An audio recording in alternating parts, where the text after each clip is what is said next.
इस कहानी की स्टार्टिंग में हमें बताया जाता है कि मॉर्टल कल्टीवेटर्स अपनी पूरी लाइफ में हर कोशिश करता है कि वो स्पेस के थ्रू ट्रेवल करके इस दुनिया को घूम पाए, लेकिन वो ऐसा नहीं कर पाता। और इस क्लाउड इल्यूजरी कॉन्टिनेंट पे आज तक कोई ऐसा कल्टीवेटर नहीं है जो कि ऐसा कर पाए। लेकिन तभी लिंगजाओ सेक्ट के डिसाइपल में से ये फेंग नाम की एक जीनियस एल्केमिस्ट अपीयर हुआ, जो कि इस लेवल पे ब्रेक थ्रू करने की हिम्मत रखता है। और फिर हम लोग ये फेंग को देखते हैं जो कि एक पील को रिफाइन कर रहा था, और वो कहता है मैं बस कुछ ही कदम दूरी पर हूँ और मैं इस एल्केमी के थ्रू सुप्रीम रियलम तक पहुँच सकता हूँ। और फिर उसकी एल्केमी फर्नेस के ऊपर ठंडा गिरने लगा था। तो थोड़ी देर बाद फाइनली उसकी पील सक्सेसफुली रिफाइन हो गया था। उसके अंदर से डिवाइन सोल एलेक्सर बाहर आ जाता है और फिर ये फेंग उस पील को पकड़ते हुए कहते हैं फाइनली मैं डिवाइन रियलम तक पहुँच सकता हूँ। उसके ऐसा कहते वहीं पे और एक डिसाइपल आ गया था जो कि ये फेंग का ही एक ब्रदर था, और वो काफी ज्यादा घायल दिखाई दे रहा था। तो ये फेंग उसे संभालते हुए पूछता है, तो वो कहता है दुश्मनों ने हमारे ऊपर हमला कर दिया। उसके ऐसा कहते उसकी हालचाल एकदम से चेंज होने लगी थी। तो ये फेंग को भी उसकी इविल इंटेंशन के बारे में पता चल गया था, और फिर वो स्टूडेंट ये फेंग के ऊपर अटैक कर दिया था। तो ये फेंग इससे बच तो चुका था, लेकिन वो एक शापित डेमन ब्लेड से ये फेंग के ऊपर अटैक कर दिया था, जो कि सीधा ही ये फेंग की चेस्ट पे घुस गया था। फिर ये फेंग कहता है तुम ऐसा करोगे, मुझे तुमसे ये उम्मीद नहीं था। तो वो हंसने लगा था। इस पर्सन का हमें नाम बताया जाता है जो कि जी वुजाओ था। ये लिंगजाओ सेक्ट की सेकंड डिसाइपल था। फिर वो ये फेंग के पास से वो डिवाइन एलेक्सर लेते हुए कहता है मैंने जो कुछ भी किया इसके लिए किया, इसके सामने तुम लोग कुछ भी नहीं हो। और फिर वहीं पे और कुछ मेंबर्स आ जाता है जो कि जी वुजाओ के साथ मिला था। तो ये फेंग कहता है तुम लोग एक साथ मिले हुए हो।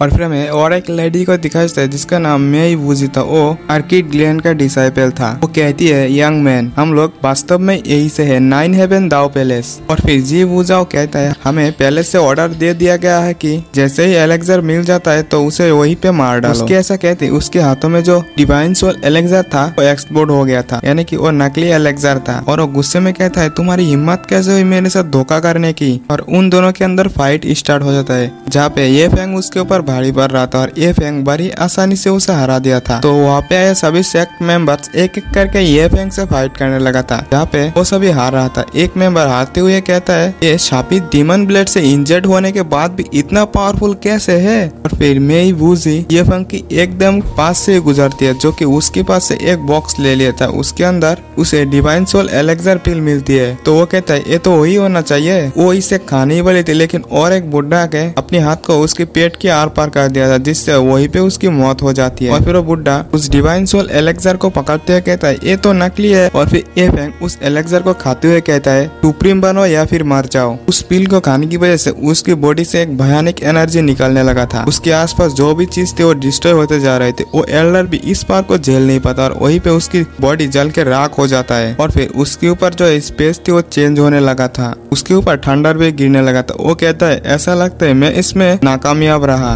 वो उस ठंडर से बचने की तो बहुत कोशिश करता है, लेकिन वो ऐसा करने में नाकामयाब हो गया था। और फिर उसके सामने सुप्रीम स्क्रिप्चर निकल आता है। तो जैसे उसे वो टच करता है तो सुप्रीम स्क्रिप्चर उसके हाथ को एक चेन के थ्रू पकड़ लिया था। और फिर वहीं पे एक बहुत ही बड़ा एक्सप्लोड होता है। फिर सीन शिफ्ट होता है, हमें दिखाया जाता है कुछ लोग कह रहा था यंग मास्टर प्लीज मेरी बेट में मत मारो। उसकी जैसे ही आँख खुलता है और कहता है कोई रो रहा है। और वो कहता है मैं तो मर चुका था ना, लेकिन मैं यहाँ पे कैसे आया। तो मैं बता दो ये फेंग ही है जो कि किसी और की बॉडी में रिबॉर्न हो चुका है। फिर उसे चक्कर आने लगा था, क्योंकि वो जिस पर्सन की बॉडी में था उस पर्सन की सभी यादें उसे दिखाई दे रहा था। और फिर वो वहीं पे बेहोश हो जाता है। जैसे ही उसकी आंख खुलती है हमें बताया जाता है कि इस लाइन में भी इसका नाम ये फेंग ही था और ये इनबू किंगडम की जनरल की ग्रैंडसन था। और फिर ये फेंग की पेट में दर्द होने लगा था, तो वहीं पे उल्टी कर दिया था। उसकी पेट के अंदर से एक पॉइजन निकला था और वो कहता है मुझे किसने पॉइजन दिया।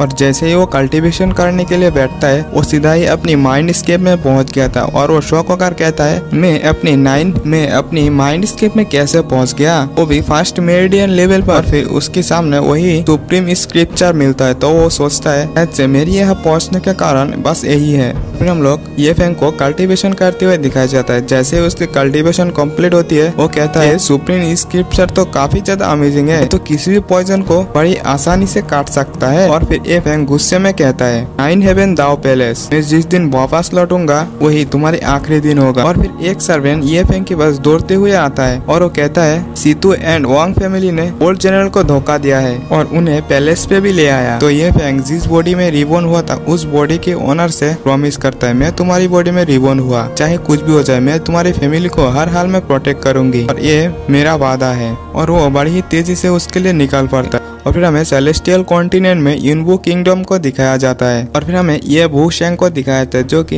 यही युनबू किंगडम की वॉर गॉड था। उसे सीतू और वांग फैमिली ने कैद कर रखा था। वो कहता है मैं किसी हेल्प के बिना 3 महीने से टाकिंग नेशन से फाइट किया और तुम लोगों की हिम्मत कैसे हुई मेरे ऊपर झूठे आरोप लगाने की। और फिर हम लोग उन दोनों सीतू और वांग फैमिली के मेंबर्स को देखते हैं और वांग फैमिली की वो मेंबर सोल्जर्स को उनके ऊपर अटैक करने के लिए कहता है। उनके ऐसा करते ही वहीं पे ये फेंग टपक पड़ता है। वो अपनी पावर की मदद से सबको पीछे खिसका दिया था। तो वू शेंग कहता है छोटे लड़के तुम यहाँ पे क्या कर रहे हो, तुम्हें तो यहाँ पे नहीं होना चाहिए था। और फिर ये फेंग गुस्से में उन सभी सोल्जर्स को मारने लगा था। तो वू शेंग कहता है ये कब पहुंच चुका है माइंड स्केप की 4th मेरिडियंस पर। तो सीतू फैमिली के मेंबर्स कहता है ये तो 5th मेरिडियन पर पहुंच चुका है और वो सभी सोल्जर से अटैक करने के लिए कहता है। और फिर ये फेंग उन सभी सोल्जर्स को मारने लगा था। तो सीतू फैमिली के मेंबर कहता है इसकी कल्टिवेशन तो अभी भी आगे बढ़ रही है। फिर ऐसे फाइट करते करते ये फेंग की पावर 9 मेरिडियंस 10th मेरिडियंस तक पहुंच चुकी थी। फिर थोड़ी देर बाद 12 मेरिडियंस। तो ये देखते दोनों फैमिली मेंबर्स की तो पैंट गीली हो गई थी। वो दोनों हवा से भागने लगा था। तो ये फेंग वांग फैमिली की पर्सन को वहीं पे किल कर दिया था। सीतू फैमिली की वो पर्सन कहता है ये फेंग चलो हम लोग क्यों ना बात करते हैं इसके बारे में। तो ये फेंग कहता है क्या मैं तुम्हारे साथ बकवास करने के लिए यहाँ पे आया हूँ और उसे भी वहीं पे मार देता है। और फिर सीन शिफ्ट पर हमें युनबू किंगडम की महारानी को दिखाया था जिसके पास उसके गार्ड यांग ये उन सभी को मार जाने की मैसेज लाती है और वो ये फेंग के बारे में मैसेज देता है कि आज ये फेंग को कोई नहीं रोक पाया था। तो